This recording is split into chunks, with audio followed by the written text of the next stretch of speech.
did you want to punch Stuttering John? No, I wasn't going to punch him. I was never going to punch him with a closed fist. I always knew it would be a smack. So Artie met me at this restaurant with this guy. He got his stuff. We both went to his room. We had a little fun. I'm not going to lie. I was involved as well. And then I swear to God, everything in his life changed the next day.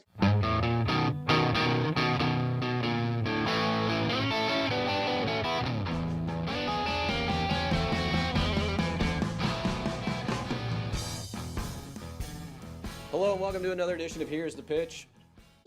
The Stuttering John fight happened after that. And Howard was upset because he liked me, and the word was I was going to get Jackie Martling's chair, which I'm glad it didn't work out because it's hard for anybody to believe this, but I didn't want that job. I didn't think of it as a job. I thought it was a fun thing to do. I would have changed my life. I would have had to go to bed at 9:30 and get up at 4:30. I was out till 4:30. My life was completely different. But after I smacked Stuttering John, it was out of Howard's hands. The people above him said he can't be in the studio. So I wasn't allowed back. But I subsequently called the Stern Show 2 or 3 times after that. And I still talk to Howard. We still email, and I haven't bumped into him in a while. But it's all good. It was a great moment on his show. I provided a few of those for him, and he's very grateful about it. But yeah, I mean, I was kind of done. I tell people this all the time because I don't like the new Howard show. I love him, but the new show ain't for me. But I said to people, those of you who are mad that Howard's not Howard, how long do you think a grown man wants to throw baloney at a stripper's ass at 7:45 in the morning? It gets really tiresome. And even when I was on the show and that would happen, during the commercial break, he turned to us and just rolled his eyes like, Jesus. So this is 20 years ago. So he earned his rest, or at least he earned the fact that he can change course in his career. I want to say you said you didn't want to get up early and you like to be out late, and then the guy who took that job did stay up late. But I'm curious, like, why wouldn't you have wanted that gig, though? Because it felt like they really were grooming. You were on a lot. I remember hearing you along with Artie. I was on. Ron Zimmerman, I think, was a guy who kind of came on a bunch. They had me on. Yeah, there was a few of us, but I was on for a month. I was plugging my book, plugging my talk show. They gave me a month. And everybody said, in retrospect, you were like, Howard really liked you. I mean, Jimmy Kimmel tried out, like major people that you think about now are gigantic. But back then, Jimmy was a comic. But I didn't think it was a job. I thought it was a great thing to do. I would leave the strip club at 4, wash my face, get a cup of coffee, and go to work. But that wasn't my life. Every night I was out till 3:30, 4 o'clock in the morning. If I had to change my life just to be on radio, then Howard wouldn't have got the guy he wanted. He would tell me, don't go home. Stay out all night and come right to the studio and tell me stories. So I don't know how long I could have done that. I mean, we all know what happened to Artie Lange. I'm a guy that's had problems with those things too in life, not to Artie's extent. But when you hang around that late in that type of atmosphere with those type of people, bad things are going to happen. You're going to get hooked on stuff. And that's exactly what happened to Artie. But I mean, he gave Howard 10 awesome years. The show just blew up with Artie there. Oh, it's my favorite time period. I love the Jackie era. I feel like there's 2 eras. Well, 3 eras, really. Jackie, Artie, and then whatever's happening now. Artie was better. Yeah. Yeah. What is your deal? Artie's the best, though. Artie brought that show. I was going to ask you about Artie. Deal with Artie? Yeah, just how you did it. I know you did this podcast a few years back, but I mean, do you talk to him? Have you heard from him? God, it was a while ago. Now I have it. I was with him the night that Crashing premiered on HBO. What is that? 4 years ago? Whatever it was. 5? I don't even know. But he was straight, he told me. But that night, he called me and said he wanted to get high. And I thought he was lying. I said, come on. He said, no, man, I really need something. Can you find anything? And I hadn't been looking for that stuff for many years. And I said, I don't know who to call. I'll call somebody. and it took hours, but I found somebody. So Artie met me at this restaurant with this guy. He got his stuff. We both went to his room. We had a little fun. I'm not going to lie. I was involved as well. And then I swear to God, everything in his life changed the next day. Like every bad thing happened to him from that night on. Now, I don't know what he was doing before we hung out. I tend to think he was doing plenty, but he presented to me, no, man, I'm straight, but I just can't go to San Francisco with the HBO executives. It's too much on my head. I mean, junkies say stuff like that. And I was never around Artie on a daily basis to know any better. But I'll tell you, everything that happened, the getting caught, going to jail, you know, it all started to happen from that night. And you think about a guy that's got a best-selling book on the shelves. He's got this show crashing on HBO. He's got a podcast that was making a ton of money. And he's on stages everywhere in the country. He's making millions. And then it all goes. And I don't know where he is now. No idea. He ain't getting high. He's not in jail, or else we'd all know. So he must have made an obvious, thank God, a really big change in his life to rectify things. But no one's saying where he is. Yeah. No, that's what's crazy. No one's talking. He just did something with Nick DiPaolo, I guess, and it was very weird. It was quick. I heard that. It was quick. I heard that. But they wouldn't say where you are. It was weird. Yeah. But we were talking just how those eras, and I think I may have cut you off, but man, it was, I mean, I try to remember why it was so funny, and I think it was when Artie first started, he was so quick. And the fact that, and the more I've talked to a bunch of the guys during this kind of series, it's, you know, he was one of the only guys that had an open mic. You know, Howard didn't let Fred have an open mic, but he's like, Artie, mic's right. open. Open mic. And that's one of the things I loved when I did the show. Howard always left my mic on as well. You know, the way the Stern show is set up, you got Fred, you got Benji Bronk, and I was in the middle, or Artie would be in the middle. Fred and Benji write jokes constantly. And there's a little bin in front of where I sit, and you throw these jokes on big pieces of paper in the bin, and then Howard can read the jokes with a camera that's pointed down right onto his computer screen. So people don't know, but 80% of the jokes that Howard says are written by Benji or Fred. I didn't write them. I just said them because he left my mic open. Same thing goes for Artie. You cannot write as quick as Fred and Benji. It's impossible. They are so quick.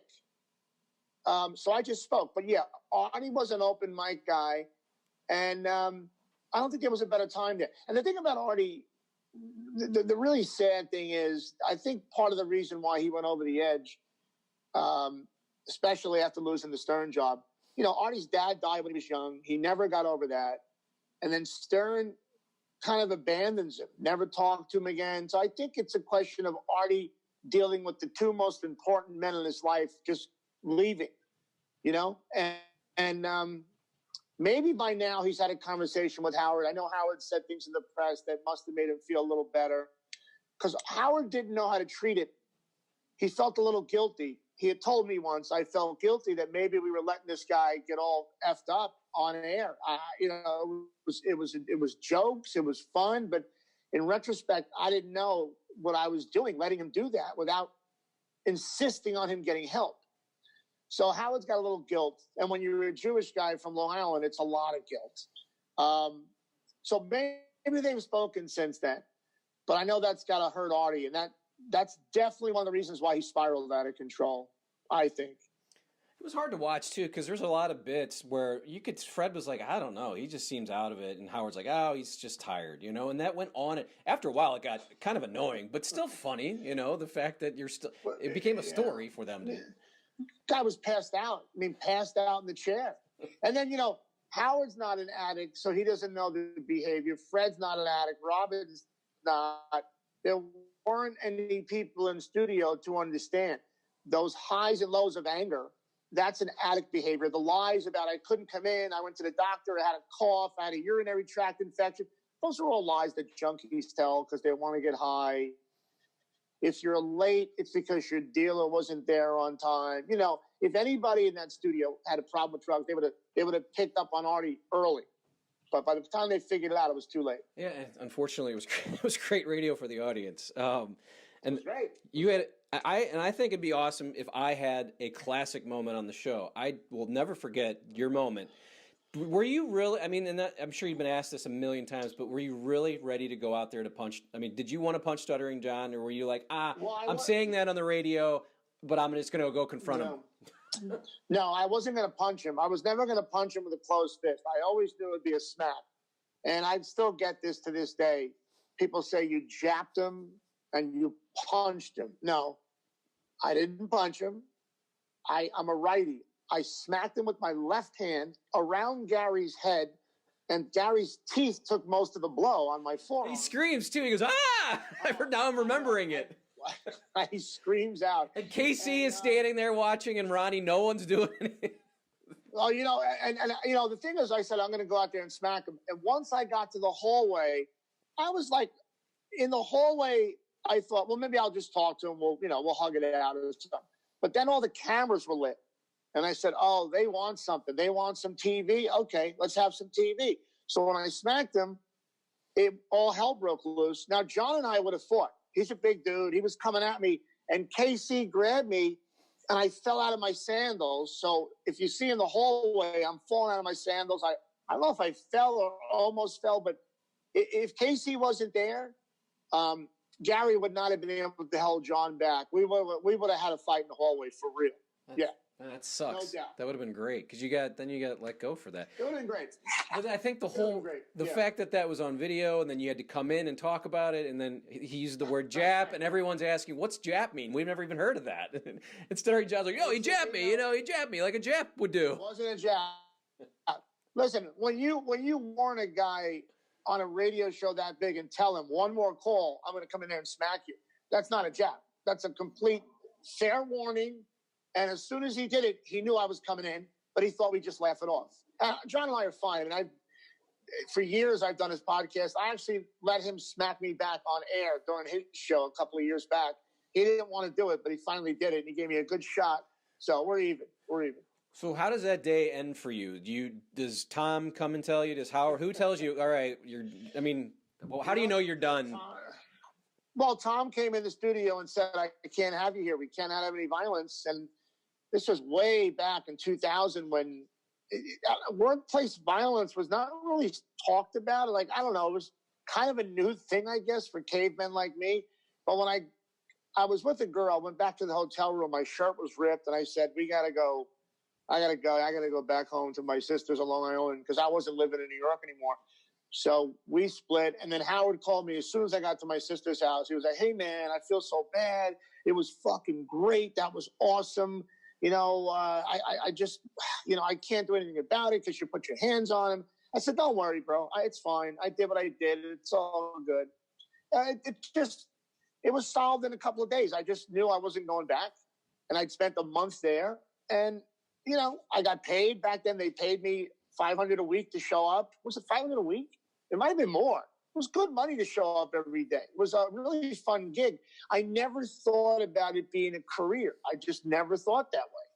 But when I read the papers the next day, every headline said, Benza ruins radio career. And I go, oh, people thought that might have been my next move.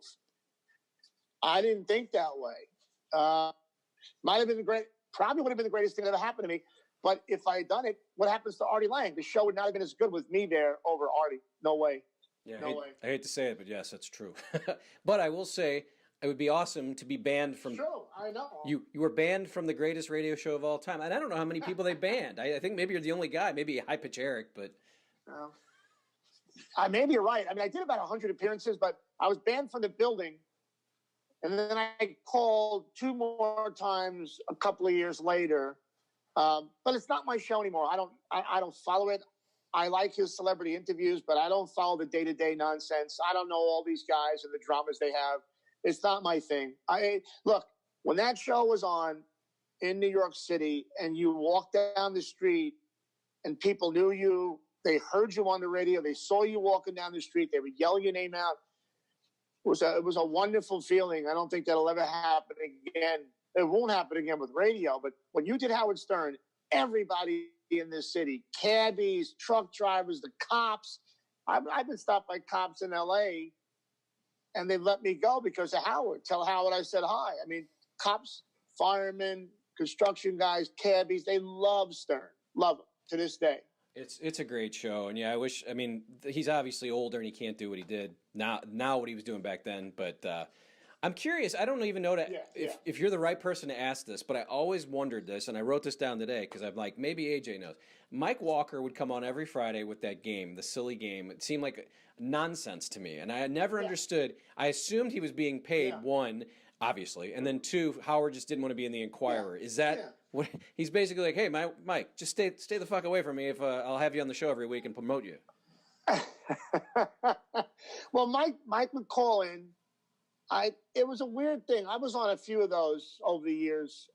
He'd call in. I mean, he'd been in the studio before, but when I was there, he'd call in and give the 4 things that happened. 3 of them are not true. 1 is true. Pick out the true one.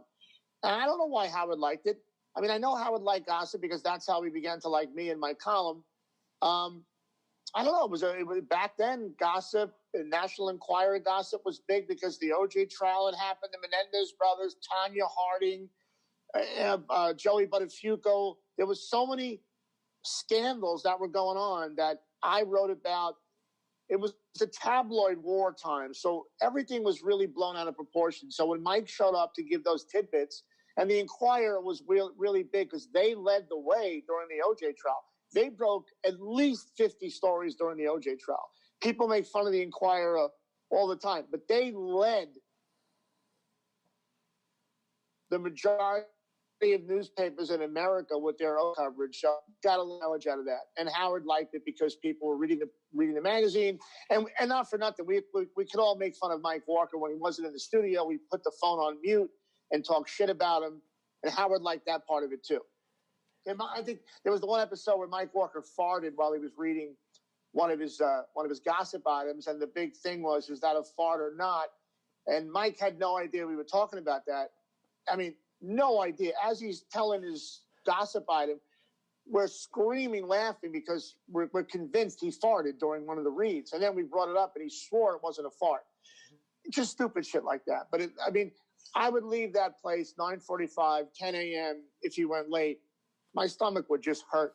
You know, you'd pace yourself to get through the show. But once the news started with Robin and that music began, then it was like the best 20 minutes, 25 minutes of the day. It was so much fun because we all would rag on the items, rag on Robin. Everybody got pounded during that half hour. Yeah, I missed that more than anything about his show. The news was phenomenal. The Mike Walker thing, yeah. The reason I asked is because he didn't seem like he fit. They made fun of him every time. And then Richard and Sal started coming in, and they started recording his voice and making clips. So now all I hear when you were talking, all I hear is Kevin Federline. Kevin Federline. Yeah, he was a weird dude. I did so many shows with Mike, during the OJ stuff, the Michael Jackson stuff. We did Geraldo Rivera's show every Friday for like 3 years. Geraldo's show was huge. And, afternoon show getting 8 million people, like never happened again. And Mike would show up in this black motorcycle jacket with fringe hanging off his arms. And he had the Japanese wife. Mike was a weird dude, but I liked him a lot, but definitely a weird dude. And I'm curious too, I'm sure Howard wasn't really going out a lot while you were doing that job with Newsday, right? Did you ever see Howard doing it? Because he did get divorced. And then I thought, hey, he's bringing AJ in too, so no one will know who he's dating.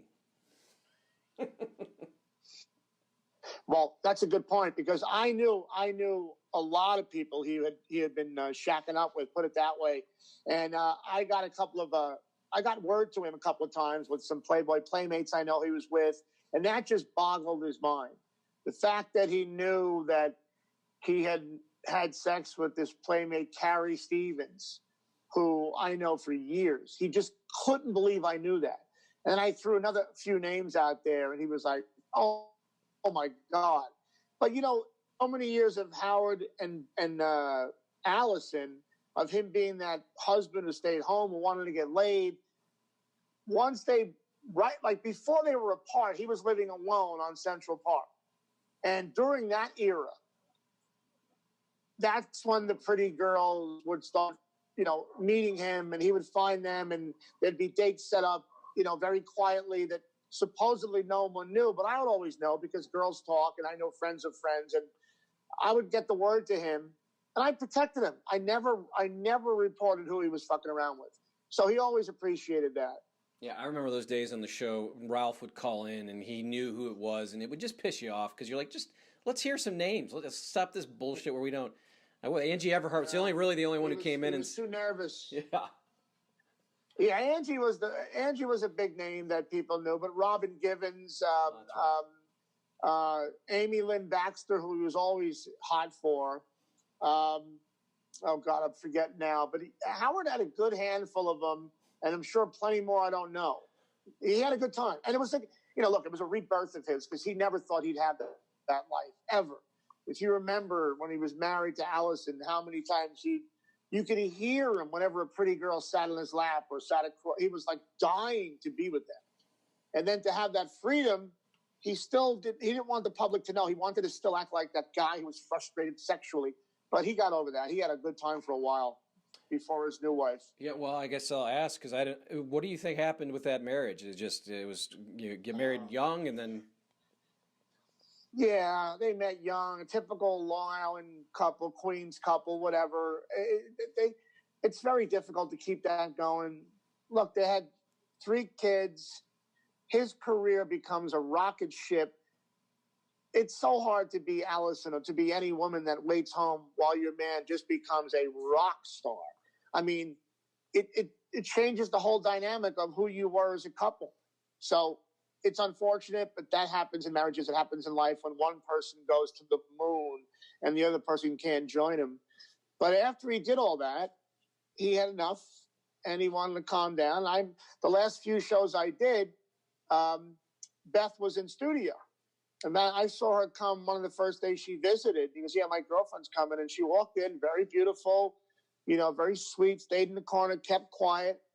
And I said, she's okay with all this. She goes, yeah, she's not giving me any crap. She's okay with it. So feather in her cap, but I'm sure she knew what she was about to land. I mean, I don't know how much what is he making now? 100 million a year, whatever it is, 110, I don't know. But, they have a great life. The only thing that's weird is we always thought, me and people who loved Howard, the old Howard, we always thought he was the guy who always, like, if you take it back to high school, he felt like the guy that was complaining about the cool kids in school. Like, he was that guy that in the lunchroom wasn't able to sit with the cool kids, but he made fun of. And then he gets famous, and now he's with all these famous people, Aniston and Oliver Bloom and Katy Perry. And it's like, well, wait a minute. You always wanted to be at that table. You're not really who we are. You wanted to be there. And it happens to some people too. If you spend years ragging on people and they let you in their homes and their pools and on vacations, they disarm you. And that's what happened to Howard. A combination of getting older and also these people. Look, it happened to me when I got to LA. I would rag about movie stars in my column constantly. Suddenly, I come out to LA with a TV show, and they all like me. And they all want me over and have a date with so-and-so, and let's go to this pool. We're going to go to Malibu. And you go, oh, maybe I shouldn't make fun of these people. This is kind of fun.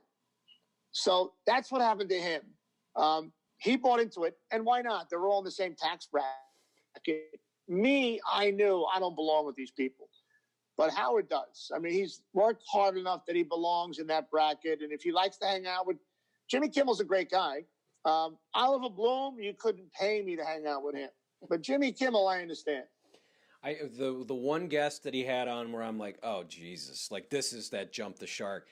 Because I listened. I was a fan for a long time. When he had Ellen DeGeneres on, I said, oh, that's it. I mean, yeah, because he, for 15 years, made fun of her pantsuits and hated her act and called her to Bob Newhart. Just ripped her for shreds. And then he's like kissing her ass, and I'm like, you can't do that. That's where I draw the line. I understand making up with people. Like if Kathy Lee Gifford came in, I think it'd be great because he beat the shit out of her. Or Rosie O'Donnell, but Rosie, at least you can see that Rosie can kind of take a punch and she's good with So I get that, but the Ellen DeGeneres one was my big one that I didn't like. Yeah, it bothered me because I know for a fact he hates her dancing. I know I was there for those talks, and for him to turn around and say he likes her dancing, that was bothersome. But I know the inner workings of some of these relationships. Like, Howard was so big that a lot of these people have the same agents or managers, or their managers know each other and their agencies. They tend to start to work something out because they don't want their client to get beat that bad. That's what happened with Rosie. Howard pounded her. And then one of his crazy psycho Stern fans, Whack Pack fans, decided to start harassing Rosie, got her number, or sending letters saying your kids are going to be kidnapped and really bad shit. And that's when Rosie's people reached out to Howard's people and said, we can't have this. And Rosie called Howard and said, it's about my kids now. This has to end. So being the fact that he's got a good heart, he ended it. I think something like that happened with Ellen, too. I think her people appealed to his people saying, we can't. Ellen's on a rocket ship to stardom. We can't have this. And, I don't know how long people can be the pirate, how long Howard wanted to be the tough guy or the mean guy. Eventually, it gets played out. And like I said, once you visit Southern California and you buy real estate there and your neighbors are George Clooney or whomever, it blunts your knife. You don't want to be as mean. It's very disarming. And that's what happened to him times 100. Yeah. And everyone knows it. We have a couple minutes left. I thank you for your time. I'm going to just kind of wrap up with where we started. Trump. I mean, if he doesn't pull this thing out, does he come back in 2024? And do we have to have another one of these crazy elections? Well, I love the 4 years he was in. I don't think he wants to subject himself to that again in 2024. I think he still has a chance to come and win this race. However, I think what he did was enough that Trumpism is now in the GOP. Trumpism is now among the Republicans, and I think a lot of people are coming up behind him. They're going to carry that flavor into their politics. And as long as they have Trump on the outside, whether he starts a network where he can talk shit every day or have people talk shit every day and go against Fox News, or big politicians enlist Trump to come in and do a rally now and then, it's kind of best of both worlds. If you're a Trump fan and if you're a conservative, you still get him. And you got these young guys coming up who are going to spout Trumpism. Because for 4 years, whether you liked him or not, America got a taste of what it's like to be put first and not to have refugees put first or everybody else that Obama thought was more important than us. So for that, in that respect, I'm happy. If he doesn't come back and win this thing and Biden takes it, I think we're all going to see how unfortunate it is that Biden's running the show, because he's going to be awful. And with Trump having possibly a network to talk shit to Biden every day, oh my God, it's going to be a shit show for the next 4 years anyhow. It's going to be great. Did you get the sense that Melania wanted to be a first lady? And I would call her the most invisible first lady, although with him being out there every day, what could she possibly do to you would never know she was there. But do you think she wanted to be part of this at all? And do you think, I get the sense it seems like a cold marriage. Yeah, it's an arrangement. He's had his dalliances. I know about several that Melania knew about. It's one of those don't embarrass me at home kind of things. I don't think she ever for a second thought one day she'd be first lady. But once this thing started picking up steam, I think she did fine. I think she was the most beautiful first lady we ever had, although you'd never know it. There's no magazine covers of her. They treated her like shit. I think she held herself fine. I would have changed her "Be Best" slogan if I was working with her. I would have changed her first speech that echoed Michelle Obama's. Other than that, all she's got to do is be beautiful, be classy, and support the president. She did that well. But I'm sure no woman wants that position outside of Nancy Reagan, who probably wanted that when she was 15. I don't think any woman aspires to it, but she did a decent job. I mean, really decent job considering that no other president or first lady got hammered every day for 4 years like they did. She took the most unnecessary bullshit out of anyone, like wearing fucking heels off a plane. It was like, leave her alone. Stupid. Leave her alone. I know it's because she's attached to him, but so dumb. Yeah. It's ridiculous. It's guilt by association, which is not fair. We're talking politics. Did you ever think you'd be talking so much politics 10 years ago? If you're doing politics as a bitch, as we say. No, I never did. I worked in newsrooms during Bush and during Clinton. I voted for Clinton. I voted for Bush. I voted for Obama the first time. We never talked about who do you like. It just wasn't a thing. Now you cannot talk about who you like. Now I don't care. I'm very open about who I like. But no, I never thought this. And when I started the podcast, I was doing politics in the middle of my gossip stuff.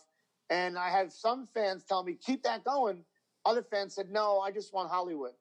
So then I said, well, I'm going to do a separate show because it's warranted. There's so much stuff going on. And since I know the president and know some things and I can break stories, I wanted to be another voice in the circus of voices to have some fun. And even now, with Biden winning, let's say, I'll have no shortage of material. There's plenty of stuff to go on with him there. You know, it's going to be a crazy 4 years either way. Yeah, and I think another crazy 4 years. I guess it's good that people are engaged, but it'd be better, I think, if we went back about 10 years where a lot of people didn't give a shit. That's where I would like to go. And they always have to put it out on Facebook, and they give their opinions everywhere. Everyone, leave your opinions at home. Yeah, I agree. I agree 100%. 100%. I've had it with that. I've had it with Tony, people knowing exactly what the president has to do, should have done. It's till you're there, you have no idea what these guys go through. So I'm overhearing politics constantly. I'm so sick of it. You know, it's destroyed marriages. It's destroyed people's homes. I mean, there are plenty of marriages who are split down the middle. Not healthy. So I don't think we're going to get any better off with Biden. I think it's still going to be crazy. But Trump definitely is that character who comes on the scene and grates on people. He's very polarizing. I knew that because I used to hate him. So I totally understand that. I'm not surprised by it. But I don't know. But I always knew what he could do to you mentally if you went up against him man to man. He is a killer. He doesn't stop. You know, he really doesn't. So he's not going to stop even if he loses. He's not. Yeah. No, it was funny, too, because in 2016, I was like, let's see him win and shake it up a little bit. And I didn't know it would be, I thought it would get this shook. Well, I think if COVID doesn't happen, I really think he gets another term. I really do. He wins hands down. Oh, yeah. It was COVID, certainly. Look, I don't think he thought he would win. I think he thought he would go in there, improve his position, improve his Q rating, take that to television. Who knows what he wants to do. Suddenly he sees an opportunity to win, and he's such a competitor, he goes for it. But I don't think when he first started, he thought he had a shot to win it. I really don't. Yeah. Well, I think he was shocked that night. It was entertaining, and this has been entertaining. I really appreciate you coming on. I know you don't do a lot of these, so I really do appreciate you coming on. And your podcast is Fame as a Bitch. I listened to it. A few of them today. They're quick. They're about 30 minutes, quick car ride. You have another one, Politics as a Bitch. Anything else you want to tell us about these? I listened today, and I was laughing and enjoying myself. I'll be listening more and more as I continue our friendship here. No, thank you. You know, it's quick. I believe in a 30 to 40 minute model. I'm a Joe Rogan fan, but I can't go 2.5 hours of my day listening to a show. It takes me 4 days to finish Joe Rogan shows, the ones I listen to.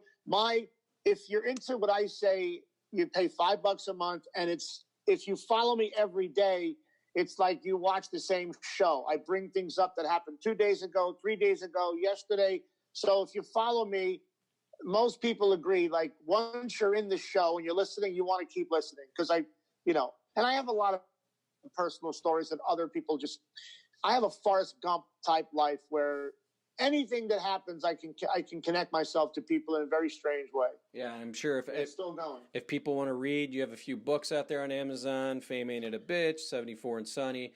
The podcast is what you're doing now, though. So if people, I found it right on the podcast app on my iPhone. Is there any other places we should know how to find these? Yeah, it's easy to find. No, I think, look, I mean, unfortunately, fortunately,